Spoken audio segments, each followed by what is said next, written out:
बड़ी खबर, जम्मू और कश्मीर का राज्य दर्जा क्यों अभी तक नहीं बहाल हो पाया। बिहार के राज्यपाल आरिफ मोहम्मद खान ने दिया बड़ा बयान।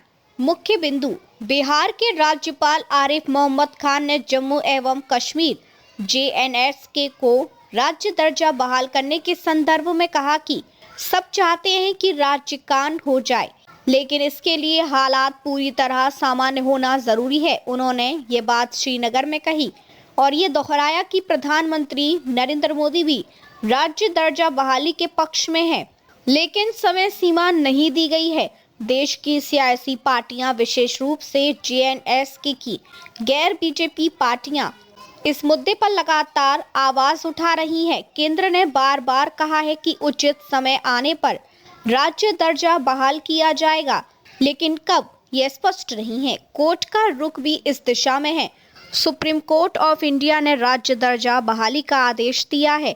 स्थिति की पृष्ठभूमि 5 अगस्त 2019 को केंद्र ने JNSK में विशेष दर्जा देने वाले आर्टिकल 370 और आर्टिकल 35A को निरस्त किया और उसी के साथ राज्य को 2 केंद्र शासित प्रदेश UT, जम्मू और कश्मीर तथा लद्दाख में विभाजित किया गया।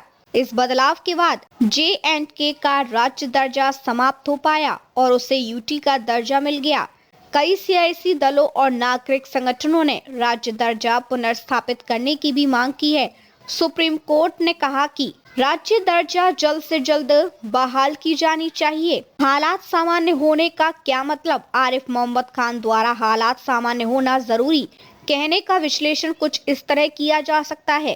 केंद्र का दृष्टिकोण यह रहा कि JNK में सुरक्षा स्थिति, शासकीय व्यवस्था, राजनीतिक स्थिरता, विधानसभा लोकतांत्रिक प्रक्रिया आदि में सुधार होना जरूरी है। राज्य दर्जा सिर्फ एक संवैधानिक कदम नहीं, बल्कि उसे लागू करने के लिए व्यवहारिक तैयारी भी मांगती है। कोर्ट ने यह भी कहा कि विधानसभा चुनाव होना चाहिए, न्यायिक प्रक्रिया सुगम होनी चाहिए और केंद्र शासित प्रदेश की व्यवस्थाएं राज्यों जैसा व्यवहार पाने के लायक हो। केंद्र यह भी देखना चाहता होगा कि राज्य दर्जा पुनर्स्थापित होने पर उस व्यवस्था में कोई प्रतिबंध या अस्थिरता ना हो, यानी प्रशासनिक, कानूनी, राजनीतिक सभी दृष्टियों से नियमित स्थिति बन जाए।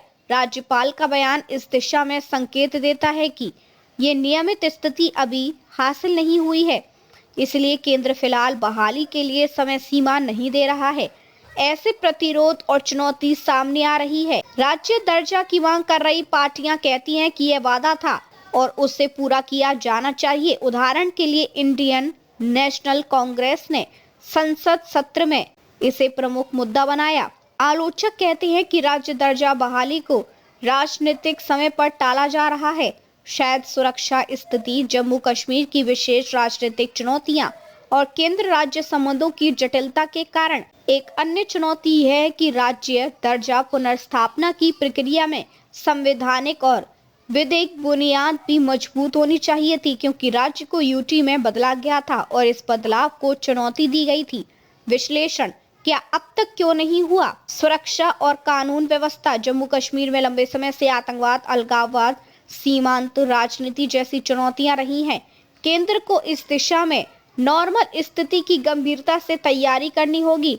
लोकतांत्रिक प्रक्रम, राज्य दर्जा के बाद विधानसभा चुनाव, राज्यपाल, विधायिका, प्रशासन की भूमिका, केंद्र की सत्ता, हस्तछाया आदि स्पष्ट होने चाहिए।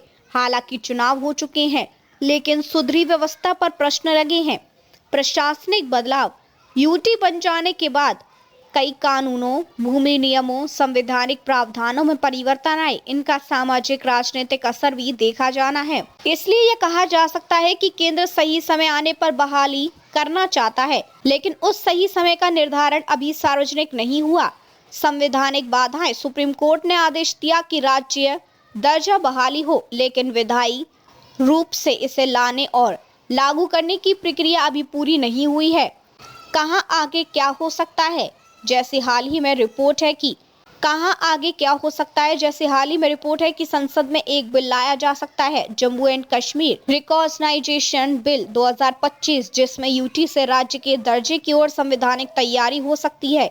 यदि ऐसा बिल पारित होता है और विधानसभा चुनाव नियमित रूप से होती है, तो राज्य दर्जा बहाली का रास्ता खुल सकता है। राजनीतिक दलों द्वारा इस मुद्दे पर दबाव बढ़ रहा है।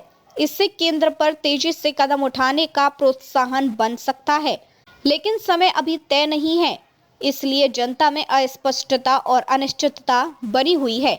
निष्कर्ष, राज्यपाल आरिफ मोहम्मद खान का कहना है कि सब चाहते हैं कि राज्य दर्जा मिले, लेकिन हालात पहले नॉर्मल हो। यह बयान केंद्र की असमर्थता या चाल धीमी होने का संकेत नहीं, बल्कि यह दर्शाता है कि बहाली के लिए राजनीतिक प्रशासकीय तैयारी अभी पूरी नहीं हुई है। यह सिर्फ एक संविधान का कदम नहीं है, इसे लागू करने के लिए व्यवहारिक आधार, चुनाव प्रक्रिया, कानून व्यवस्था, भूमि विषय, संसदीय स्वीकृति आदि सब कुछ साथ जाना है।